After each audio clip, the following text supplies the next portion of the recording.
Karon adlaw sa Biyernes, sulod sa oktaba sa Pasko sa pagkabanhaw. Pipila sa mga apostoles na naga tibuok gabii, ug dihang mibanag-banag na una pa sila nakakuha. Nakapaniguro sa ilang kuha, si Jesus nga nagpaabot sa baybayon, nag-andam kanilag pamahaw. Ordinaryo nga kasinatian ang paghago tibuok gabii ug sayanong pamahaw. Apan ang Dios kanunay anaa niining ordinaryong mga higayon. Kasagaran, hilabihan ang atong paningkamot sa pag-ila sa presensya sa Dios dinhi sa atong kinabuhi. Nangita kitag dagkong mga milagro nga makapatingala gayud kanato. Sa higayon nga dili mapikas ang dagat nga pula ug ang tubig dili mahimong bino, nahadlok kita nga gibiyaan na kita sa Dios. Apan ang Dios kanunay uban kanato sa makadaghan diha sa labing ordinaryong mga kabahin sa atong kinabuhi, kana kun maghago lamang kita sa pagbatyag niini. Makita nato ang Dios diha sa gugma tali sa mga ginikanan ug sa ilang mga anak diha sa pagdasig sa magtutudlo ngadto sa iyang mga tinun-an, diha sa lami ang pagkaon nga gipanag-ambitan sa suod nga mga higala, diha sa mapinanggaong hikap sa kamot sa hinigugma. Kun kanunay ukab ang atong mga mata ug kasing-kasing, nan makakita gayud kita sa Dios. Pamalandong. Sa akong kinabuhi, sa unsang paagiha manako na ila og nabatyagan ang presensya sa Dios. O kaba ang akong mga mata ug kasing-kasing aron pagkaplag kaniya? Pagbasa gikan sa mga buhat sa mga apostoles. Si Pedro ug si Juan nagsulti pa sa katawhan sa dihang giduol sila sa mga pari ug sa pangulo sa mga gwardya sa templo ug sa mga Saduseyo. Naglagot sila kay ang duha ka apostoles nanudlo man sa mga tawo nga nabanhaw si Jesus ug nagmatuod kini nga ang mga patay pagabanhawon. Busa ilang gidakop sila og gibilanggo hangtod pagkasunod adlaw, sanglit gabii naman kadto. Apan daghan ni adtong nakabati sa mensahe nanuo ug ang gidaghanon sa mga tawo miabot og mga 5,000. Sa pagkasunod adlaw, ang mga pangulo ug ang mga kadagkuan sa mga Hudiyo ug ang mga magtutudlo sa balaod nagtigom sa Jerusalem. Nakikita sila sa pangulong pari nga si Anas, ingon man kang Caifas ug kang Juan ug kang Alejandro ug sa ubang mga sakop sa banay sa pangulong pari. Ilang gipaatubang kanila ang mga apostoles o gipangutana. Giunsa man ninyo kini pagbuhat? Unsa bang gahuma ang anaa kaninyo ug kinsa mangalan ang gigamit ninyo? Si Pedro nga napuno sa Espiritu Santo mitubag kanila. Mga pangulo sa katawhan ug mga kadagkuan sa templo, kun kami gisukit-sukit karon mahitungod sa maayong buhat nga nahimo alang sa bakol ug sa unsang paagiha siya naayo, nan angay masayod kamong tanan ug ang tanang katawhan sa Israel nga kining tawhana nga nagtindog dinhi sa inyong atubangan naayo sa hingpit pinaagi sa gahom sa ngalan ni Hesukristo nga Nazaretnon. Kadtong inyong gilansang sa krus ug unya gibanhaw sa Dios. Si Jesus mao ang gihisgutan sa kasulatan nga nag-ingon, ang bato nga gisalikway ninyong mga magtutukod og balay, nahimo hinuon nga labing importanteng bato. Ang kaluwasan makaplagan lamang diha kaniya, kay wala nay laing ngalan sa tibuok kalibutan nga gihatag sa Dios ngadto sa katawhan nga makaluwas kanato.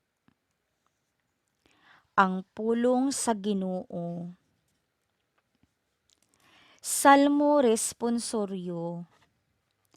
Ang bato nga gisalikway sa mga magtutukod, nahimong uluhang bato sa kanto. Pasalamatin ninyo ang Ginoo kay siya maayo, kay ang iyang kaluoy nagalungtad hangtod sa kahangturan. Paingna ang balay ni Israel, ang iyang kaluoy nagalungtad hangtod sa kahangturan. Paingna sila nga mahadlokon sa Ginoo, ang iyang kaluoy nagalungtad hangtod sa kahangturan. Ang bato nga gisalikway sa mga magtutukod, nahimong uluhang bato sa kanto. Ang bato nga gisalikway sa mga magtutukod, nahimong uluhang bato sa kanto. Sa Ginoo nahimo kini, katingalahan kini atubangan sa atong mga mata. Mao kini ang adlaw nga gibuhat sa Ginoo, maglipay kita ug magsadya niini.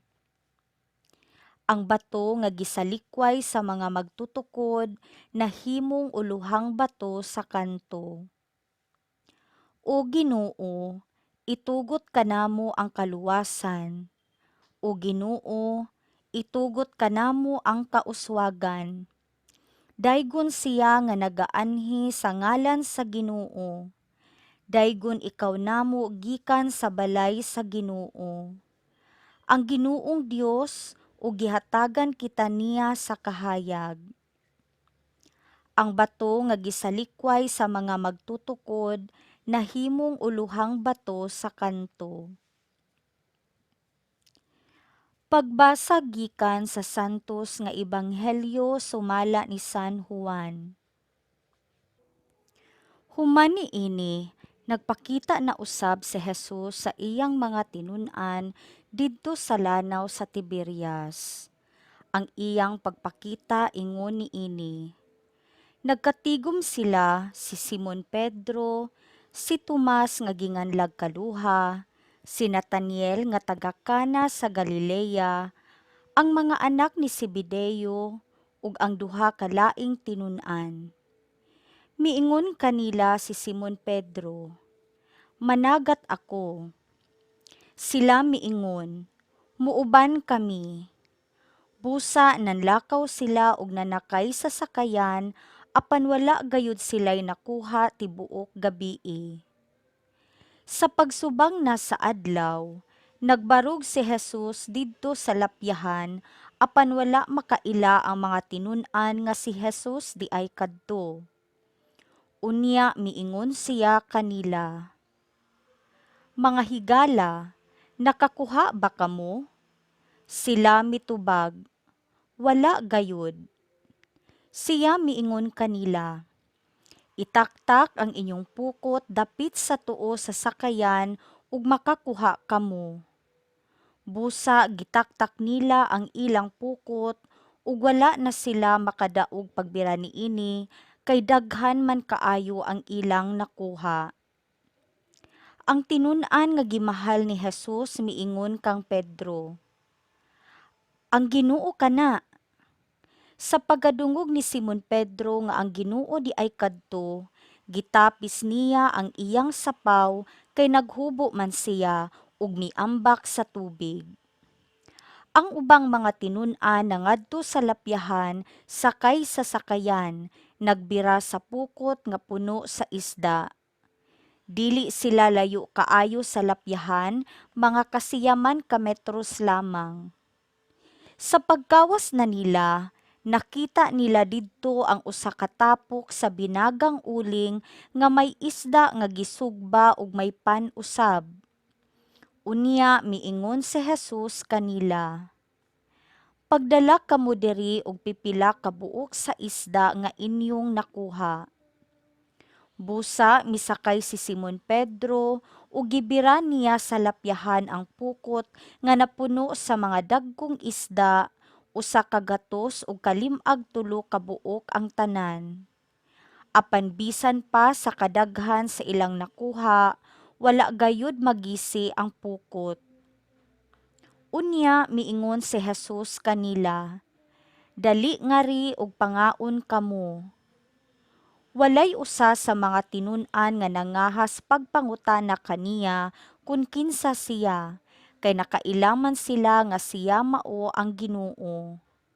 Busa, miduol si Jesus ug gikuha niya ang pan ug gihatag kanila, gihatag usab niya ang isda. Ikatulo kining pagpakita ni Jesus ngadto sa mga tinun-an human siya mabanhaw. Ang Ebanghelyo sa Ginoo.